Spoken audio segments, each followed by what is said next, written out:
Okay, welcome to Garden of the Spirit, a class studying apples from the orchard for the second time beginning after Pesach 2014. This class meets in Long Meadow, Massachusetts, the center of the universe, and is held in memory of Malka Ruth Bas Moshe, Margaret Vogel of blessed memory. Apples from the Orchard contain selections of teachings of Kabbalah from the Arizal, Rabbi Yitzchak Luria, based on the weekly Torah portion, superbly translated and explained by Rabbi Moshe Wisniewski. Okay, we are on page 420. 419. 419? 419. We didn't start. 419. 419.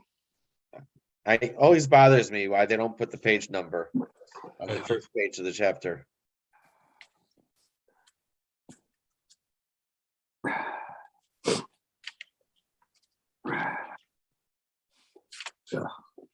Because that border on top is missing, so it doesn't have it programmed to do it. No, it's like a thing. Right, but look at the border. Look at the border on every other page. There is no border on that. There's no border on this page. There's no That's border what on I'm the first saying. page. Yeah. Which is Jim, why you don't have it. Jim, are you congested? I have a terrible head cold. Okay. Okay, so Terumah number 1. This is going to be about donations. Going through it. Okay. We may have to connect a few dots. Can ask for your help. Hashem told Bnei Yisrael to donate 15 items needed for the Mishkan. The word for donation is terumah, which is also the name of the parsha. Usually, the term terumah refers specifically to the share of produce that is given to the Kohen. Mm-hmm. The Torah did not fix an amount for terumah, but the rabbi set it at 1/50th for the average person, 1/40th for a generous person, and 1/60th for a parsimonious person, or tight, or someone who can't afford it. The word terumah is from the root rum, which actually means to uplift. Mm-hmm. We have Ram al Kol Goyim Hashem, Romemu Hashem Elokeinu, and we have it. This I think pretty common in the davening. The donation is uplifted or taken off the top of the base amount. How's that? Okay, and I understand that that's why it's called terumah. Why terumah is the word for donation, because it's something that's taken off the top and then given as a donation. Okay, Alan, please begin. All right, terumah, donations. Speak to the Israelites that they take for me a donation. The word terumah, which is usually understood and used to mean donation, literally means elevation. By donating something to the Holy Temple or to some other holy use, one is elevating it from the domain of the mundane to that of the sacred. The domain of the mundane. Yeah. That's pretty good. Parshas Terumah begins with the discussion of the various items the Jewish people are asked to donate to the construction of the tabernacle, with the Mishkan, the portable temple that accompanied them throughout their trek from Har Sinai into the promised Holy Land of Israel. Although Hashem asked the Jews to make this donation and specified exactly what was needed, it was left up to each individual if he would donate and how much and what he would donate, from each person whose heart moves him. Thus, this donation was an expression of each individual's feelings about his relationship with Hashem. As such, the concept of donating, as described in the opening of this parsha, is a deep spiritual experience which strikes at the most profound levels of the heart of both the individual Jew and the collective Jewish community. It is not surprising, therefore, that the concept of donating and the word terumah in particular are subject to detailed analysis in the classic Torah commentators in general and in the corpus of Jewish mystical writings in particular. What follows is one of the several analyses the Arizal offers of this concept. Know that terumah. Okay, I'll go next, number 2. Okay. I don't know, he gets into these very involved explanations here. Adds a lot to it. 2, a donation is considered the feminine principle. It doesn't say why. I'm going to take a stab at it. Generally, the male refers to the level that transmits, and female refers to the level that receives. When Hashem creates the world, he transmits divine energy, making the male. Creation, which receives the divine energy, is the female. But male and female also exist at every level throughout creation, transmitting from one level to the level it receives. The idea of a donation apparently shows that something is being transmitted to a receiver, which is female. If there was no receiver, nothing would be transmitted. And so it says that terumah, and maybe any donation, indicates the feminine principle. Rabbi Wisniewski explains the male dynamic as being focused on the original state of reality before creation happens. And the female dynamic is focused on bringing creation to perfection. Okay, Alan, go ahead. Know that terumah indicates the feminine principle. In discussing the dynamics of the spiritual dimension of reality, the Arizal makes frequent use of the male-female metaphor. This is because the basic concept of creation is duality, beginning with the fundamental duality of the Creator and his creation. Hashem is one, but he has created a world that appears to exist outside of him. And this automatically sets up a tension between the existential consciousness of creation as being a separate, independent reality, and its consciousness or lack of consciousness of its original in and dependence upon him. Origin. Huh? Origin in. Oh, its origin in and dependence upon him. Hashem and creation yearn to reunite with each other, since this reunion expresses the original perfect state that existed prior to creation. Yet both Hashem and creation are conscious of the fact that the world was created for a purpose, and the business of this situation must be attended to in order for the ultimate union of Hashem and creation to occur on an even deeper level than existed originally. Along the way, however, besides the underlying yearning for ultimate fulfillment that informs the entire process of life, there are the ups and downs of periods of partial reunion, followed by renewed enforced estrangement. Thus, the underlying dynamic of life is one of yearning, passion, and romance. In the dynamic of duality, Hashem assumes the role of the male and creation that of the female. The male is trapped in his consciousness of the ideal original state of reality. His challenge in working toward the reunion is to get out of his head, to realize and yearn for the superior fulfillment that is possible only through uniting with what the female represents. The female, in contrast, is trapped by her consciousness of perfecting created reality. Her challenge is to remember the goal towards which she is working, to reveal the subconscious yearnings of her heart to transcend created reality. Although, as we said, Hashem is generally assigned the role of the male and creation that of the female, the male-female dynamic is replayed throughout all levels of created reality. In other words, every level of creation has its male and female aspects. The part of it that represents the orientation towards abstract perfection, and the part of it that represents the orientation towards concretizing and manifesting perfection in reality. The final lowest manifestation of this duality is, of course, man and woman in our physical world.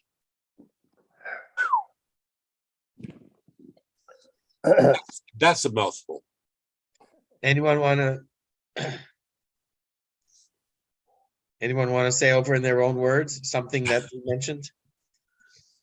Not the whole thing. Anyone want to comment or just to review?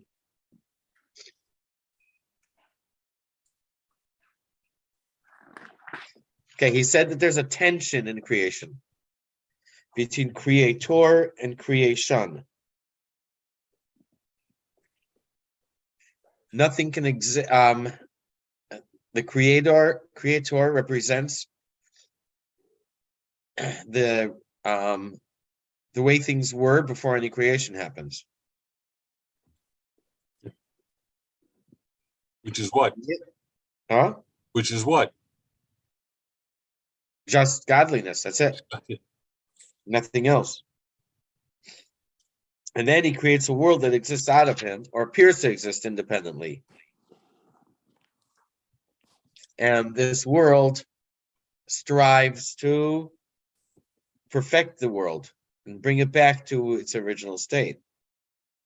Or to make the world holy, there's this tension happening there.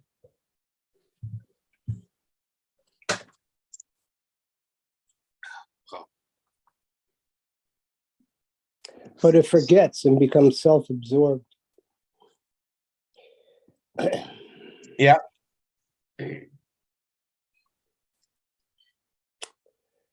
So we've got to work to connect with the Creator constantly, in all ways.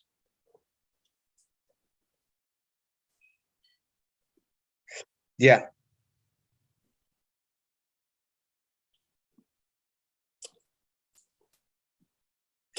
But what a dynamic! What a interesting dynamic. Mm-hmm. These forces. Okay. Amazing way to describe male and female. Mm-hmm. 3, divine energy flows through Hashem's name Havaya to create the world. The 4 letters of Havaya correspond to 10 spheres of Atzilus. The Yud is Chachma, the Hey is Bina, the Vav is the 6 spheres of Zeranpin, and the final Hey is Malchut. The first 2, Chachma and Bina, are male and female components of the intellect. The last 2, Ze'erampin and Malchus, are male and female components of the emotions. Thus, Bina and Malchus are both female components, represented by the 2 letters Hey in Havaya, the 2nd and 4th letter. Bina was personified by Leah, while Malchus was personified by Rachel.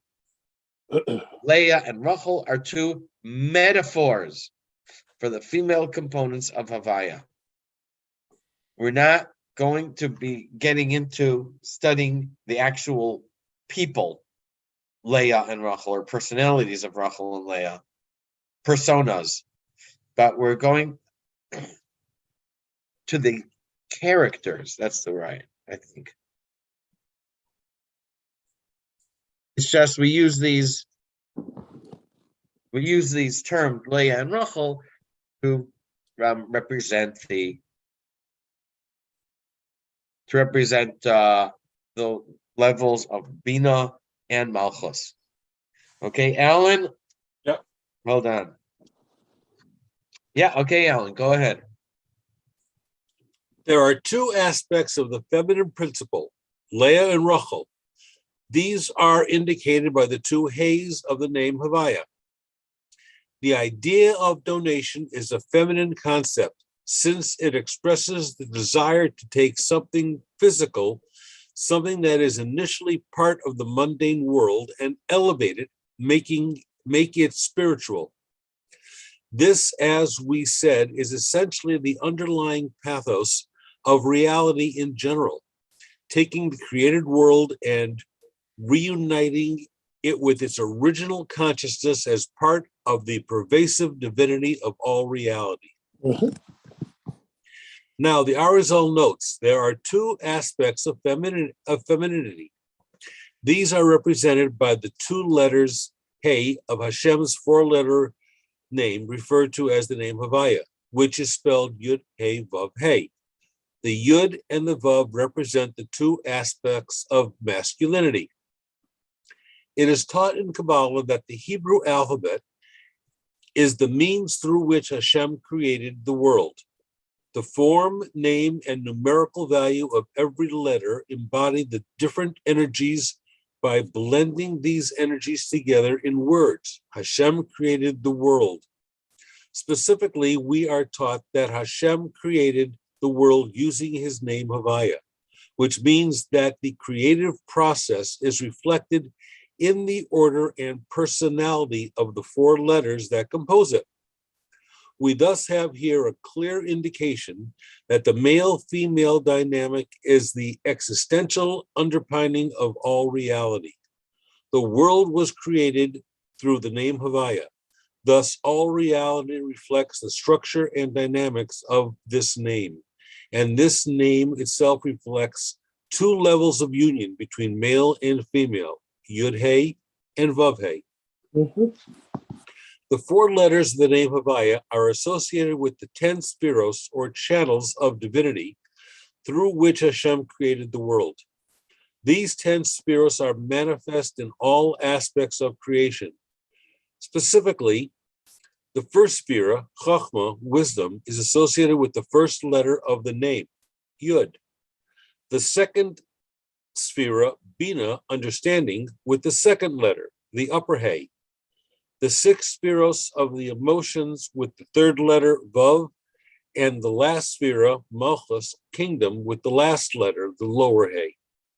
The sphere of Das, knowledge, is not specifically associated with any letter of the name Havaya, but is generally seen to come after Bina, and therefore may be considered to be something of an extension of the first Hey. Yud is Chachma, wisdom. Hey is Bina, understanding, and Das, knowledge. Vav, the Midos, emotions. And Hey is Malchus, kingdom. From this, we see that the first aspect of femininity is Bina, or understanding. It is in Bina that the objective insight that is Chachma becomes subjectified and starts to become real to the person. The second aspect of femininity, the second Hey, is Malchus, or kingdom. Malchus is how a person becomes king over reality by expressing his ideas and emotions, and through them, changing, rectifying, and elevating the world from its initial purely physical state to a spiritualized state. Bina is thus the actualization of Chachma, and Malchus is the actualization of the emotions. In both cases, the male principle is the abstract idea, and the female principle is the concretization. Malchus may be considered a lower form of Bina, since expression is simply a way of making other people understand the emotions one feels. The two biblical archetypes for these two facets of femininity are the two wives of Yaakov, Leah and Rachel. Leah is represented by the first Hey of the divine name and Rachel by the second Hey. Since the four letters represent a sequential descending process in the act of creation, this means that Leah, the upper Hey, represents a higher level of spirituality than Rachel, the lower Hey. Leah personified Bina, Rachel personified Malchus. Okay, thank you. And again, we're not getting into their characters. We're just using them to give labels for different spheres. Okay. Any comments or questions?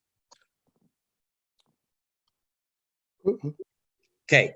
Each letter Hey has 10 subspheres. Since the value of Hey is 5, with 10 subspheres, its value becomes 50. The 10 subspheres come from the male component Yesod. That's what it says. Excuse me. The Gemara teaches that there are 50 gates of wisdom. This comes from chapter 12 of the Tehillim. Imrois Hashem Amoris Taras Kesef Sarf Ba'alil Mezukok Shivasayim. I'm skipping a few words there. Ba'alil La'aretz Mezukok Shivasayim. It says that the words of Hashem are clear, like purified silver, and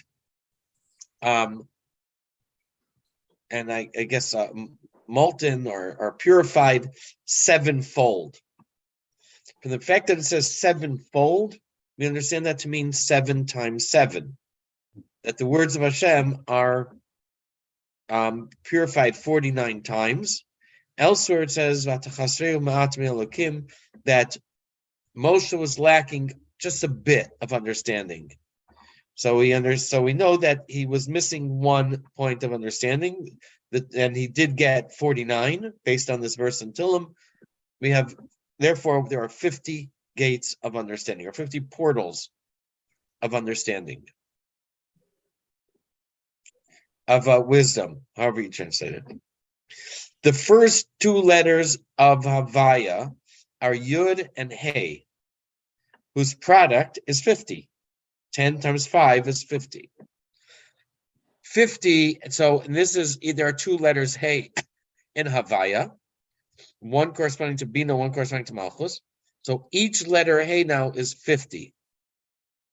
And the first 2 letters of Hashem's name, Yud and Hey, Yud times Hey is 50. So 52 times is indicated by the word Yiyeh, will be. It's Yud and then Hey, and Yud and then Hey. As in the phrase, Bayomahu Yiyeh Hashem Echad U'Shmo Echad, on that day, Havaya will be 1, and his name will be 1. Mhm. Or the emotions, which are represented by the letters Vav and Hey, will be elevated to Yud, Hey. So we have Bayomahu Yiyeh Hashem, Yiyeh Havaya. On that day, Havaya, when Mashiach will come, Havaya will become Yiyeh, instead of Yud and Hey. And then Vav and Hey, it'll be Yud and Hey and Yud and Hey. Mhm. Okay? That's 421. Jim, are you ready? Yes, sir. Each Hey comprises 10 sub-sepharot, giving 50 gates. They each comprise 10, since they take 10 from the yesod of the masculine principle. This is the mystical meaning of the word will be, Yud Hey above, Yud Hey below. The numerical value of the letter Hey is 5, which means that there is an innate 5-ness in femininity. Each of these aspects of femininity comprises 5 dimensions. 10 sepharot are reflected in each of the 5 dimensions of these 2 aspects of femininity. That gives us 50, 5 plus 10 sub-aspects for Leah, upper Hey, and 50 for Rachel, the lower Hey. This clearly recalls 2 teachings of our sages recording in the Talmud. The first is that there are 50 gates of understanding, that is 50 subjective levels through which one conceptualize or relate to God. The second is that an additional measure of understanding was given to woman beyond that given to man. Thus, we see that understanding is an intrinsically feminine quality, which is associated with the feminine letter He, and which comprises 50 gates corresponding to the 10 Sifirot manifest in each of the 5 dimensions of both aspects of femininity. So, thank you. One of the things that we find when we learn is how you can find different values for the letter. We think of Gematria, Aleph 1, Beis 2, Yud 10, and so on. We're going to stretch that a little bit. And we find that we've had that a number of times. So right now, the letter He is 50. And we're going to stretch this. The letter whose value is 50 is Nun, which is spelled Nun Vav Nun. So now we have Phi, He can be switched for a Nun. Nun is spelled with a bent Nun, that's a regular Nun, Vav, and a final or a straight Nun. The bent Nun corresponds to Malchus. Klipa can intercept divine energy of Malchus. Therefore, the bottom is horizontal to prevent nourishment to Klipa. The straight Nun, which we call the final Nun, corresponds to Bina. Klipa cannot siphon off energy, divine energy, from the high level of Bina. Therefore, the bottom of the straight Nun extends downward. There is no danger of its energy going to Klipa. Okay, Tim, go ahead. This is also significance of the final Nun, which signifies Ima. Since each of the 2 aspects of femininity, the upper and the lower He of God's name, comprise 50 sub-aspects, they may each be represented by the letter of the Hebrew alphabet, whose numerical value is indeed 50. And this is the letter Nun. And here we encounter an interesting phenomenon. The letter Nun is one of the letters of the Hebrew alphabet that has 2 forms. One used when the letter occurs at the end of a word, and the other in all other cases. In the usual form, the lower is bent at a right angle to the spine of the letter. In the form used at the end of the word, this bent segment is bent down, and it is in effect the continuation of the spine extending below the normal line of the letters. Okay, keep going. Since there is no risk of evil deriving sustenance from the revelation of divine beneficence at this level, it therefore extends downward, as in the form of this letter that extends below the line.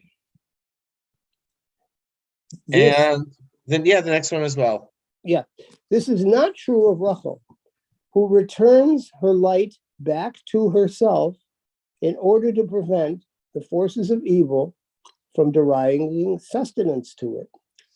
This is indicated in the form of the regular bent Nun. She shines her light upward. The idea of extending below the line in Kabbalah represents the idea of penetrating into the lower aspects of reality. As we said, the feminine aspect of creation is that which draws divine energy into the task of rectifying and elevating the created world. This entails a danger, since through prolonged contact with aspects of reality that are not conscious of holiness, their perspective on life can rub off, and it is possible to lose sight of the goal of the work being done. For this reason, whenever Malchus descends into the lower realms, she must take adequate precautions not to let negative forces latch onto her and drag her down to their level. Thus, the final form of the Nun which extends below the line, represents Bina, upper hay, Leah. Since Bina is on a higher level of spirituality than Adam Malchus, its higher consciousness of spirituality enables it to descend into realms of impurity without fear of attack. The regular form of the Nun, in contrast, is bent upward, signifying the need for Malchus to refrain from getting too involved with its task of refining reality. What this means is that on an intellectual level, one can freely contemplate and discuss strategies of how to go about rectifying even the lowest realms, the aspects of creation that are inimical to divine consciousness. But when it comes to actually engaging in the struggle with these elements, it's necessary to refrain from venturing into levels where one could be exposed to attack. Okay. That's a great detail here. Yeah. Okay, number 6. In the name Nun, there is a Vav. Okay, it's spelled Nun, Vav, Nun. Mhm. The letter Vav of Havaya is the third letter. So Vav in Havaya is the third letter and corresponds to Ze'er Anpin, which is personified by Yaakov. Just as the Vav is between the two letters Hey, and Ze'er Anpin is between Bina and Malchus, Yaakov was married to both Leah Mhm. and Rachel. Yeah. Great. What? Yeah, He was no, being- great. He was pulled in two different directions. Yeah, going back, yeah. I remember this from years ago too, how powerful this was. Anyway, Okay, go ahead, Jim. the Vav between the two nuns signifies their Anpin, which extends from one world to the other world. In between two nuns or two hays is the letter Vav, which signifies emotions, as we said. The emotions oscillate between Bina and Malchus, between renewing themselves in the intellectual ideas that give rise to them and the means for their expression. The biblical archetype for the emotions is thus Yaakov, who is married to both Leah and Rachel. When the letter Nun is spelled out as a word, it is spelled out Nun, Vav, Nun. Vav is wedged between the regular and the final Nun. Okay, we're not done with the Vav. No, I guess Now, the letter Vav, as we know, also corresponds to the expanded spelling of Havaya, Right? that equals 45, known as Ma. Depending on how we expand the spelling, so we said that Havaya could be 72, Right. it could be 63. 72 is Ayin Beis. 63 is Sag or Samach Gimel. It could be 45, which is Ma, and it could be 52, which is called Ban. Mhm. So the letter Vav, and then the 4 letters of Havaya correspond to those 4 numbers. So the letter Vav of Havaya corresponds to the expanded spelling of 45, the name Ma. Now, Ma happens to be a word that means what? In the time of King David, there was an epidemic. To stop the epidemic, King David instituted to say 100 brachas every day. I don't remember, I think 100 people were dying every day. He based this on the pasuk in the Torah, V'ata Yisrael Ma'ashem Elokecha Shoel Me'imach Ki Im Liyira Es Hashem Elokecha. And now Israel, what does Hashem ask of you? King David learned this pasuk as if it said, Me'ah Hashem Elokecha Shal Me'imach. Hashem asks of you 100. In other words, he read the word Ma, what, as Me'ah, 100. Okay.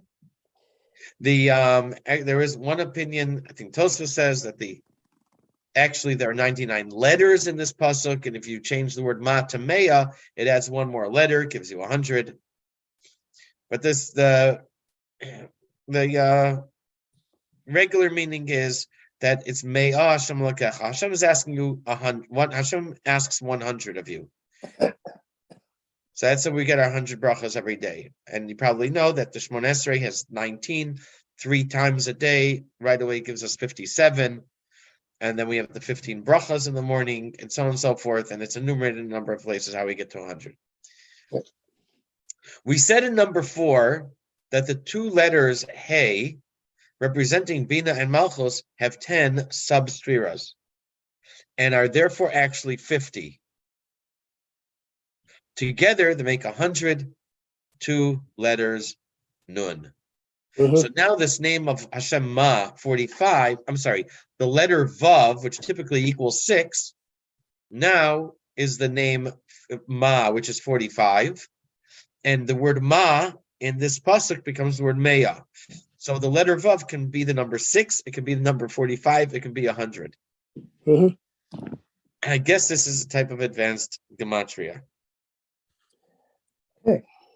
Okay, go ahead, Jim. The Vav indicates the name Havaya spelled out to equal 45. The 4 spelling outs of the name Havaya are associated with the 4 original letters of the name Havaya. Thus, the 3rd spelling, whose numerical value is 45, is associated with the Vav of the name Havaya or the emotions. The sages said, read 100 instead of what? This refers to the 2 nuns whose combined numerical value is 100. The number 45 is represented in Hebrew by the letters Mem He, which spell out Ma, the word for what. Based on the phonetic affinity between the word Ma and the word formed by inserting an aleph between the Mem and the He, Me'ah, which means 100, our sages made the following homiletical exposition. It is written, what Ma does God require of you? If we read the word Ma as if it were Me'ah, we have God requires of you 100. And this alludes to the obligation to recite 100 blessings daily. For our purposes, we see from this, that the Vav is associated with the filling of the name Havaya, whose numerical value is 45. 45 is the numerical value of Ma, which is substituted in rabbinic homiletics by 100. Thus, the Vav is associated with the number 100. This is reflected in the dynamic we've just described, in which the emotions are situated and they oscillate between the 2 Heys, which is explained are the 2 nuns. Each has a numerical value of 50, which gives a total of 100. Okay, so now we have the 100 brachas that we say every day, but we also have elsewhere. The Torah tells that Yitzchak planted a field which yielded 100 times its assessment because of Hashem's blessing.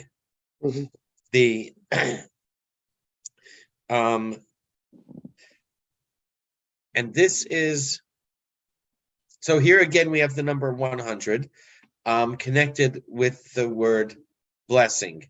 And I mentioned at the beginning, I'm not sure if he goes into this, I mentioned at the beginning that Terumah, which over here means donation, which the word is from the word for elevation. Here it means donation, but Terumah, just when we use it generically, refers to the gift to the Kohen, which is typically said, the average is 1/50th, 2%. On the other hand, there's another way to look at Terumah. The Israelite, the Israel, has a field. The field has yields whatever. You give 10% to the Levi. The Levi in turn takes that 10% that he got and gives 10% of that to a Kohen. So the Levi also has to give Terumah. So if he gets 10%, he takes 10% of what he gets and gives that to the Kohen. So if a person has a field with 100 bushels, he gives 10 to the Levi, and the Levi, aside from what the farmer gives to the Kohen, I guess with 100 left, he gives 10 to the Levi, and the Levi gives 1 to the Kohen. And this is just a regular truma. So we see from there. I wrote about this on Shabbos about a month ago, 3-4 weeks ago, and the truma that ends up by the Kohen, truma means uplift. It uplifts and brings blessing to the 10 that the Levi received and to the 100 that the farmer started off with.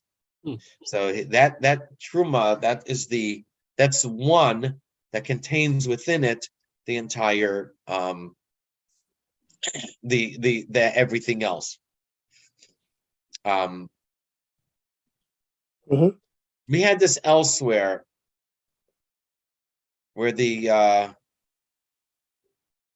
the Jewish people, and the Jewish people get counted in the desert, and then Levi is counted on their own, and then Aaron doesn't even get counted with them.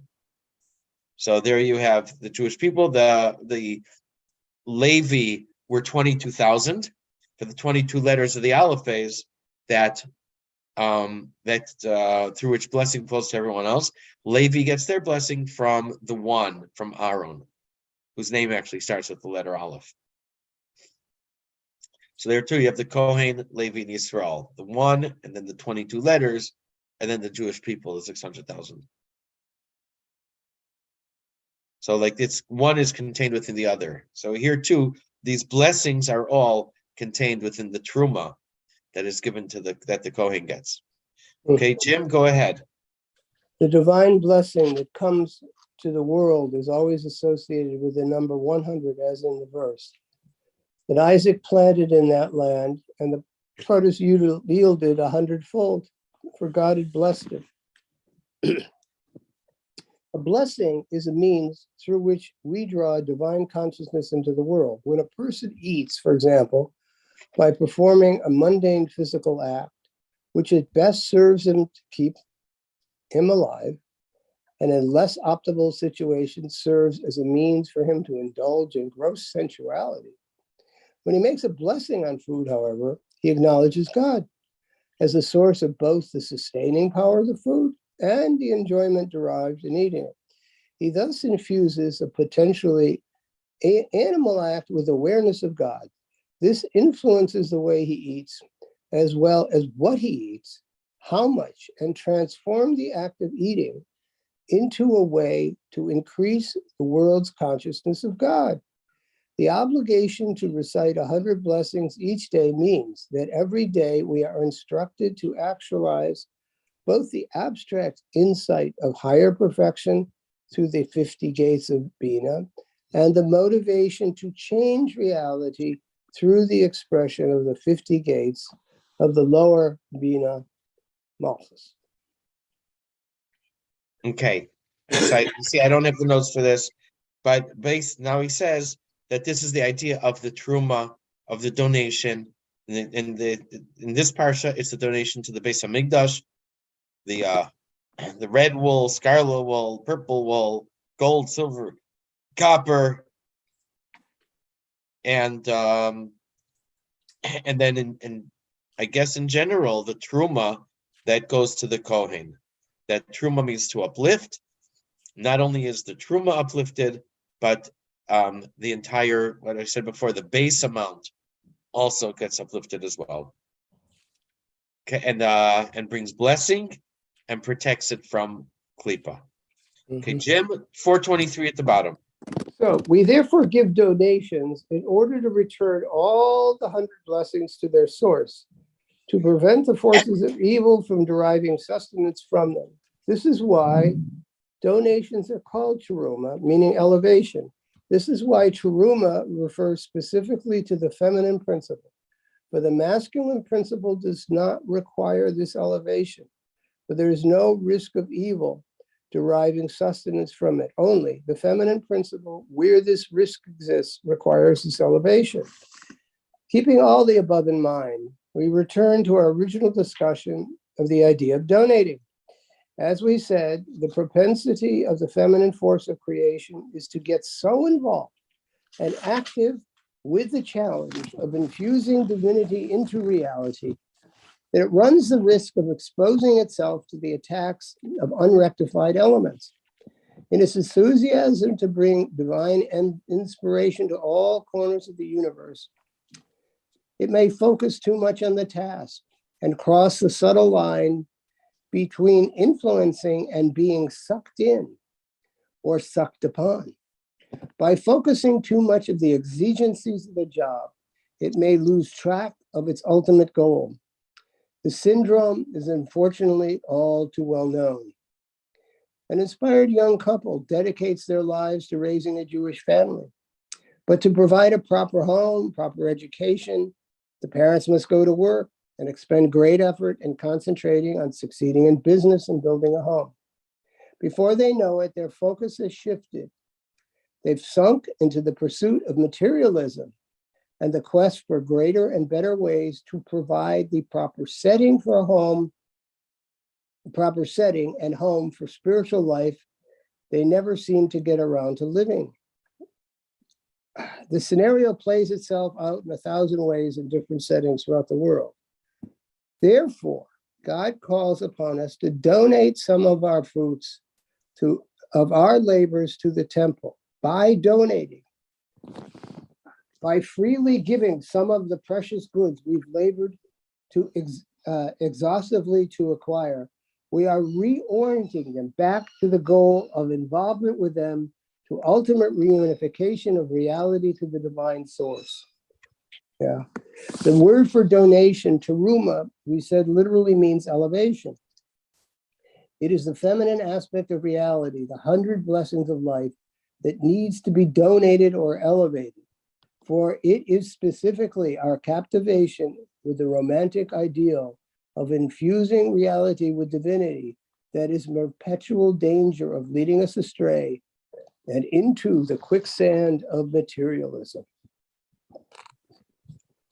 Addenda, I didn't even see that one. Is that? Yeah. Okay, that's the chapter it was added later. It's number 1 continued. We should do this next, I guess. Yeah. In the back. Yeah, 1275. Yep. I didn't see that. Yeah, I get it. Number 1 continued. Right. 9 pages? 9 pages. Yeah, so what is this?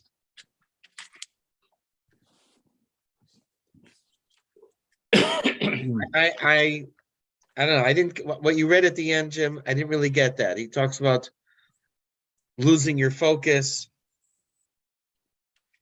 The challenge is to infuse divinity into reality. Okay, that I got. And that's what we're working on. I think it's like if you've got a yield of 100 and you give 10, and it makes holy the yield. It brings it back to the 100, and just rectifies that 100. So you don't get lost in the materialistic aspect of it. But at the same time, we have to be very careful not to get lost in that material aspect of it, even if we give donations. I don't know. Because the donations... It connects it to the blessing. It connects it to the Maya, to the 100 blessings that we say every day. Right. So we have to, it has to go back to, we have to be careful about getting sucked back into our material experience. Yeah. Yeah, well, the word suck is the Hebrew word, yanika. Yeah, suck. Yanika It's sachesonim. used twice in this. Yeah, Yeah, to suck or to siphon off right. nourishment. Which is what Klippa does. Yeah. But those are the technical terms. Oops, those are the technical terms that we call it. Yeah. Okay. Okay. Any other comments, questions?